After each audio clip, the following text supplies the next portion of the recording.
Saudações, colecionadores! Está começando mais um Toy Quest TV. Hoje para falar de Marvel e para falar especificamente de uma HQ que estava há pouco tempo nas bancas. Saíram duas edições aí de uma HQ do Cavaleiro da Lua, personagem secundário, vamos falar assim, da Marvel Comics, que nunca teve série, nunca teve filme. E que HQ é essa, Márcio Cabreira? Na verdade são duas, né? São dois volumes, são esses dois volumes da Panini aqui do Cavaleiro da Lua. O Cavaleiro da Lua é um personagem bem secundário, né, cara? Mesmo quando ele aparece no universo dos heróis. Ele, como a maioria dos personagens buchas da Marvel, ele já foi Vingador, né? Mas ele é um personagem que surgiu pra ser inimigo do lobisomem, quando a Marvel tinha os direitos ainda desses monstros da... Esses mesmos monstros da Universal, né? Os monstros clássicos. Os monstros clássicos. Ele surgiu pra aparecer uma história de duas edições e foi ficando. Ele é um personagem que muita gente identifica ele, ou acha ele parecido com o Batman pela proposta, mas na verdade ele é um personagem bem diferente. Ele também é maluco como o Batman, mas por razões diferentes, né? É um cara que era um mercenário antes, que antes de ser mercenário era boxeador, então é um cara que tem uma justificativa também pra saber sair na mão bem. E que ao longo do tempo ele tem os transtornos de personalidade, onde ele inclusive enxerga o próprio Cavaleiro da Lua conversando com ele às vezes. Ele é um personagem bem denso, mas ao mesmo tempo não muito bem trabalhado, porque ele é um pouco jogado dentro do universo Marvel, assim. Ele não teve lá uma relevância, embora nessa HQ o Capitão América defenda ele, em dado momento dele já ter sido um Vingador, eu não me lembro disso, em que momento isso deva ter ocorrido. Mas por que a gente está falando dessa HQ? É bom a gente destacar aqui. A HQ ela é escrita pelo Brian Michael Bendis, o cara aí que trouxe uma das melhores HQs, os melhores arcos de HQs dos Vingadores foram escritas por ele. É um grande nome aí, como roteirista nas HQs, e desenhada pelo Alex Maleev, né, o nome que a gente conhece de ter já desenhado o Demolidor. E o engraçado dessa HQ, Márcio, é que ela se comunica com as séries. Ela tem uma linguagem, o texto e a própria arte, que é bem realista, do Maleev.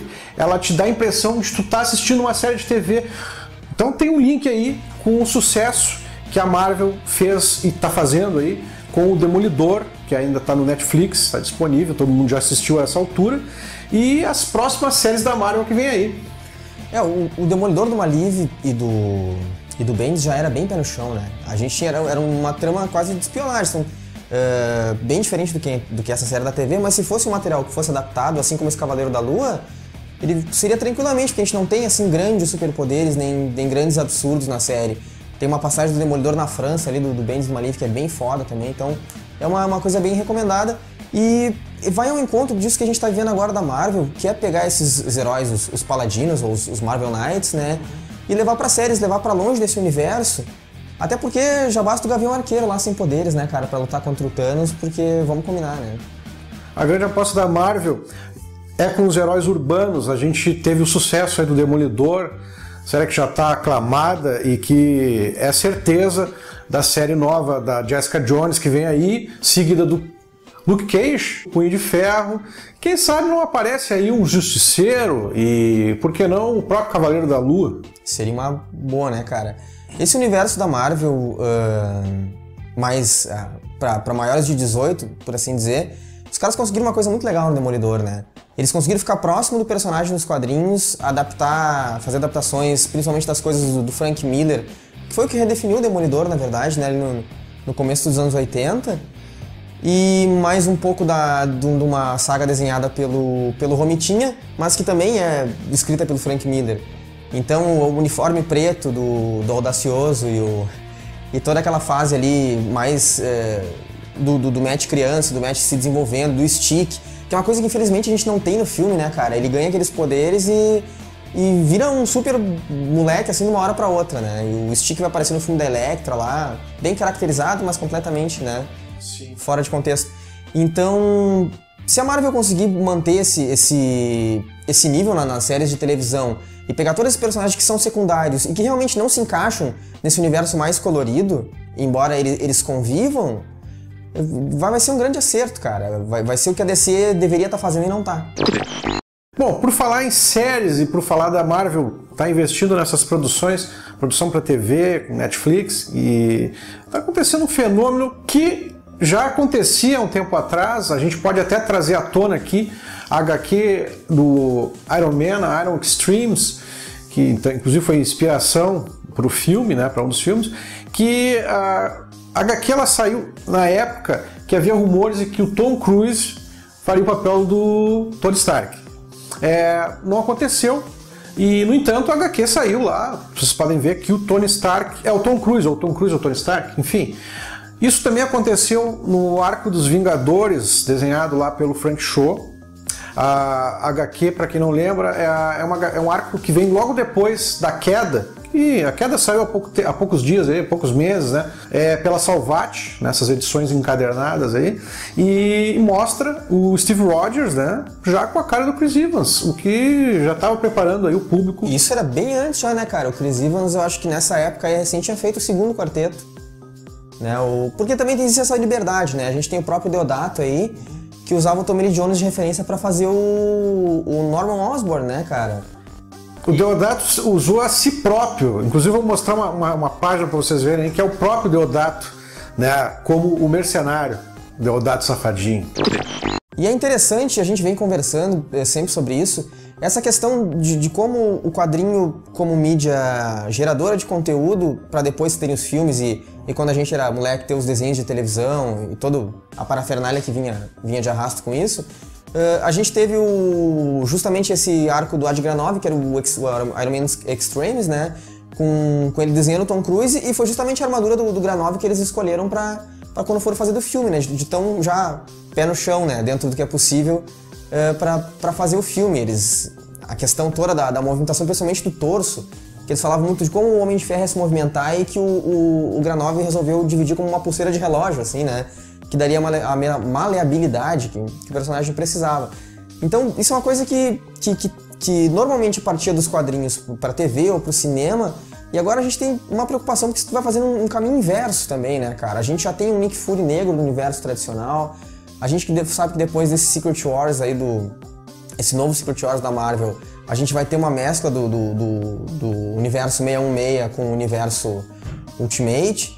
Então, cada vez mais eles estão querendo criar um produto só para adequar as duas coisas, pra que a gente sabe, né, cara? Pra poder vender boneco, pra poder vender camiseta. O que é muito bom. O que é muito bom, mas de forma que ninguém estranhe de olhar, assim, do moleque que conheceu o Thor no filme, olhar no gibi aquele cara com uma regata, com umas bolotinhas e dizer, mas esse não é o Thor, né?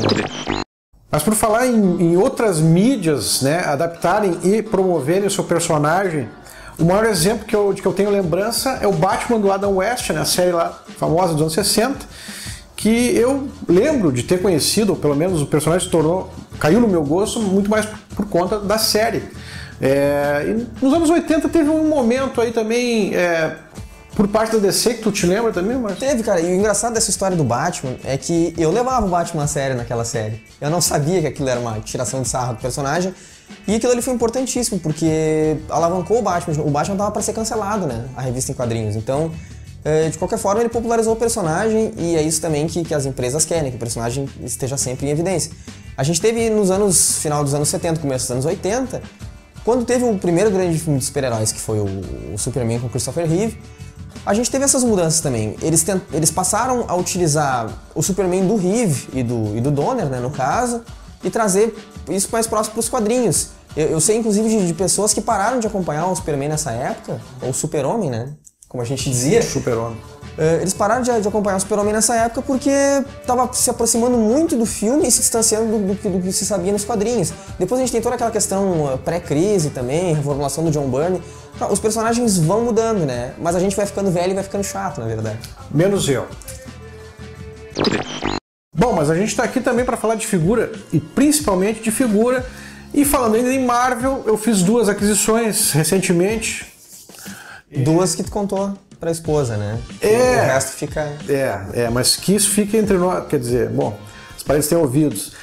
Eu tô falando aqui de 2 figuras produzidas aí pela Diamond Select, na linha Marvel Select, e que me surpreenderam muito, cara, muito mesmo.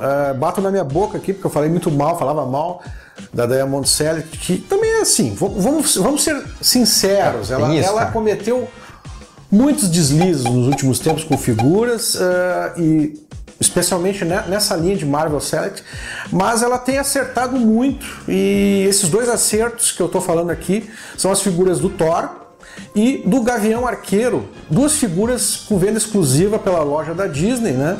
E que são figuras que, na minha opinião, até o momento, isso vai acontecer lá no final, quando chegar lá em dezembro, nós começarmos aqui a fazer um ranking dos melhores colecionáveis do ano, essas duas figuras certamente vão estar entre os melhores action figures de 2015. Eu vou mostrar agora imagens aí, com mais detalhes, desse Thor, que é a primeira figura que traz o Thor com o efeito do martelo girando. Cara, eu não entendo como é que ninguém não pensou nisso antes, cara. A cena mais, assim, é a marca registrada do Thor, cara, tá girando o martelo. A gente não tem nenhuma figura, nem brinquedo que tu decorda ali o Thor gira o martelo. A gente não tem aquele... E, cara, os caras acharam uma solução tão fácil para aquilo, de replicar um martelo numa cor diferente e fazer o efeito. Fora que a escultura da figura tá demais. O detalhe que vocês podem ver do martelo é que ele tem a cinética, não é só uma replicação de martelos, ele tem a replicação do movimento. Exatamente. O Pernezilla, que é mais entendido de física, ele de repente pode explicar isso melhor para vocês. Fala aí, ô dupla tranqueira. Que é isso na cabeça de vocês? Que história é essa de chapeuzinho agora? E o Bino, ali, o Firmino, o que é isso? Do teu lado aí, o Cabreira? Eu não entendo nada de física, eu sou inclusive decenalto, eu gosto de motu. Mas provavelmente o Thor, assim como no atletismo, ele gira o martelo para alcançar uma velocidade maior e um arremesso mais forte, coisa que ele não conseguiria só arremessando. Acho que é isso. Tchau. Mas as imagens, né, falam por si.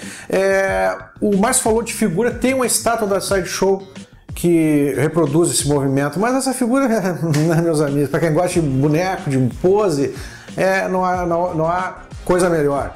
Agora, o Gavião Arqueiro, esse Gavião... bom, as duas figuras, na verdade, vêm aí dos comics, né? Esse Thor é a versão Thor do Marvel Now, nova Marvel no Brasil, e o Gavião Arqueiro, ele vem baseado num arco que também já foi publicado aqui pela Panini, com a história focando o cotidiano aí do Clint Barton, né? E do seu cão, que inclusive tem algumas coisas em termos de narrativa muito interessantes com o cachorrinho. A figura também, assim como o Thor, ela te oferece várias possibilidades de pose, muito bem esculpida. O único problema que eu vou falar dessas duas figuras é não ter um joint duplo no cotovelo, ou double joint, né, como se fala, no cotovelo. Especialmente o Gavião Arqueiro aí para fazer as clássicas poses. É complicado porque as figuras da Diamond, da linha Select, elas são um pouco articuladas, né, por princípio. Elas não chegam a ser como um NECA ou né, enfim, elas têm articulação, mas não tem tanto. E isso impede, inclusive, que as melhores figuras que eles tinham feito até antes, que são as figuras brucutus, assim, o Juggernaut, eles têm alguns Hulks horrorosos, mas o Hulk, o Coisa, muito bacana, né? Eles são bacanas, mas não conseguem botar eles numa cena de ação. Então, na maioria deles, é isso aqui ou isso aqui. Não consegue fazer eles... o Juggernaut correndo na direção dos X-Men, então não que a gente brinque com os bonecos em casa, né? Não, cara? Eu não faço isso. Assim, pelo menos não que se saiba. Mas se tu quer montar um pequeno diorama, tu não consegue com eles ficam um pouco limitados. Isso é um problema dessas figuras também. Agora, o bacana é falar dessa figura do Gavião Arqueiro, desse visual do Marvel Now, que a gente tem uma capa do Vitor Cafage, né? Que foi exclusiva da Comic Con Experience. Muito bacana, que tinha a versão do sketch dele e tinha a versão também colorida, que ele comentou, inclusive, que ele ficou muito feliz que ele conseguiu botar um cachorro na capa, né? Que a gente sabe que é um cara que gosta bastante de cachorro. Que ele pôde desenhar o Pizza Dog e é uma curiosidade, é uma capa bem legal. Eu não sei se isso saiu direto para as bancas, mas lá tinha, eu tenho a minha autografada, morro de inveja. Vitor Cafage, aquele abraço.